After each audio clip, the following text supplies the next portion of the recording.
O sabi ni ni Marcoleta, eh hindi naman trabaho ng isang senador, no?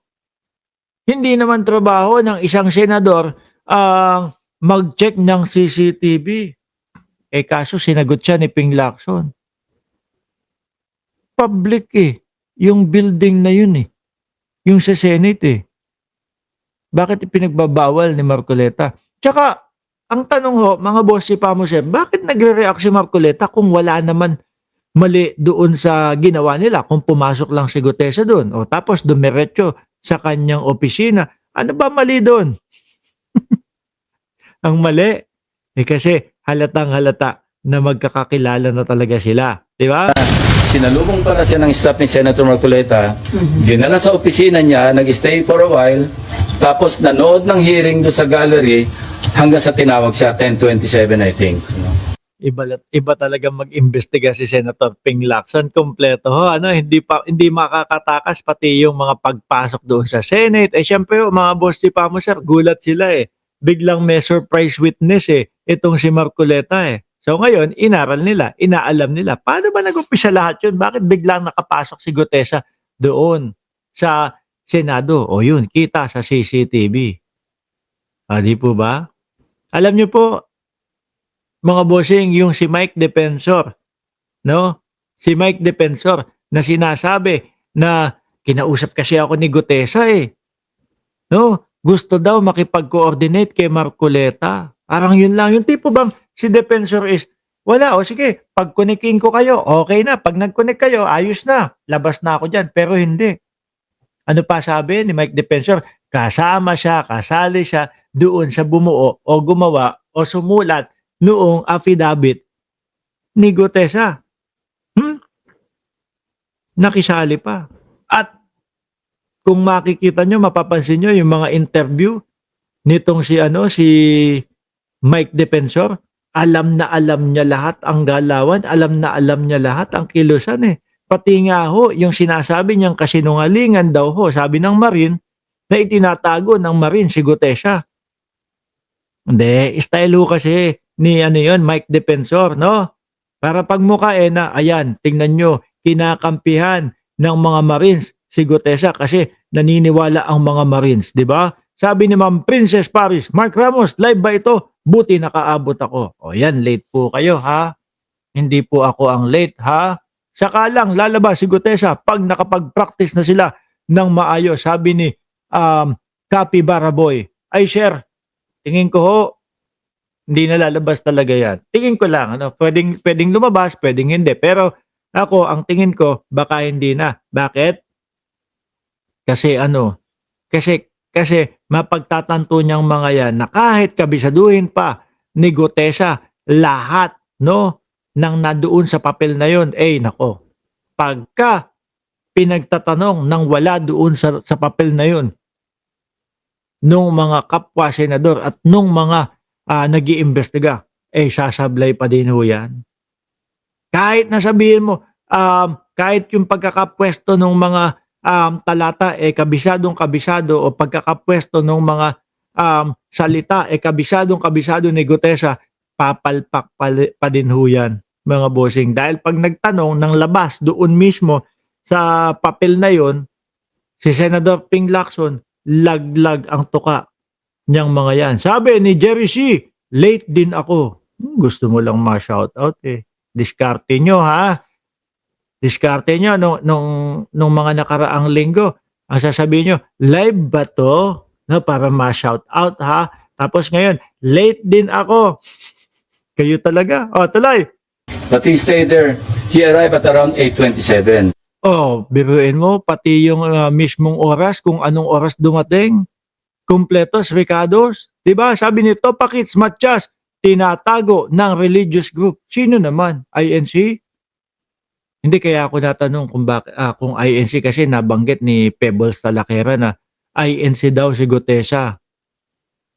Si Cyrus Molo, nakigaya na. Boss, ako din, late ako. Late na kayong lahat. Late na kayong lahat. Bahala kayo sa buhay nyo. Hindi ako late. Rona, late comment lang. Aba, mga style nyo. Ikaw, Addictus Rex, late ka na din. Di ba? Eto pa, mga bossing, si ano din po to, si Senator Panfilo Lacson din ho, mga kababayan. I think may special child pay. Eto naman ho, mga bossing, ay patungkol naman po doon kung bakit isa lang ang nakakulong sa mga ipinagtatanggol ni Marcoleta sa mga diskaya. Ay may mali po ba doon sa sinabi ko na pinagtatanggol ni Marcoleta? Ay, hindi pa po ba halata? Ay sorry po, hindi pala halata na pinagtatanggol ni Marcoleta. Kung si Senador Ping Lacson ay sinabi at halata na, bakit mo ba laging pinagtatanggol ang mga diskaya? No, hindi naman daw. Gusto niya lang maging state witness yung mga diskaya. Ito ang paliwanag ni Senator Ping Lacson kung bakit daw ho, isa sa diskaya lang yung nakakulong. Isipan ko na matagal yan eh. Dapat yung mag-asawa, contempt na yun eh. Dapat nakakulong. Pero for humanitarian consideration, may pamilya sila, may mga anak sila. I think may special child pay. Grabe ka naman, Senator Ping. No? Bilyon-bilyon ang ninakaw sa kaban ng bayan tapos may humanitarian reason ka pa. Hindi. Ako, agree din ho ako dyan, mga bossing. No? Agree din ho ako dyan, mga kababayan. Siyempre, yung mga bata, hindi naman po sila kung sakali man, totoo, di umano, yung mga kabulastugan nilang ginawa sa, kumbaga, sa pera ng bayan. Yung mga bata, hindi naman po kasama yun. Kumbaga, at least merong isa. Ako ho, malapit ang loob ko doon sa mga special child eh. No? Malapit po ako ang loob ko doon sa mga special child. At least, yung isa nandiyan. Tapos yung asawa doon muna sa bahay ninyo. Ganyan muna ang sitwasyon. Pero kapag ka convicted na kayo talaga, pagka guilty na kayo talaga, sorry, sosok pa na kayo pareha sa oblo nang magkahiwalay. Di ba? Hindi kasi ako, lalo na pagka bata ho, yung mga nakakakita ko ng mga bata, na tapos nasa lansangan natutulog, hindi ho kaya ng puso ko na makita na tuloy-tuloy na gano'n. Talagang ang ginagawa ko na lang po kasi wala naman ako magagawa. No, gusto ko man tulungan, ayoko naman mabiktima nung tipo bang, boss, eto, yung mga bata, ipadala mo sa amin. Ipadala mo sa amin itong pera mo na para tulungan yung mga bata. Tapos ganito, ganyan. Tapos mapupunta lang pala sa kanila. Di ba? Malambot ho ang puso ko, mga boss si Pamo sir, kapag kami mga bata. Sabi ni Chess Master, mga batang walang kinalaman pero beneficiary lang sila. Eto kasi merong special child no? I slept over it and thought otherwise, at least merong isang parent na tumitingin do sa anak. Maski pa kung ano kamang kabulustagan yung pigsasabi niya. Anyway, andito may asawa niya.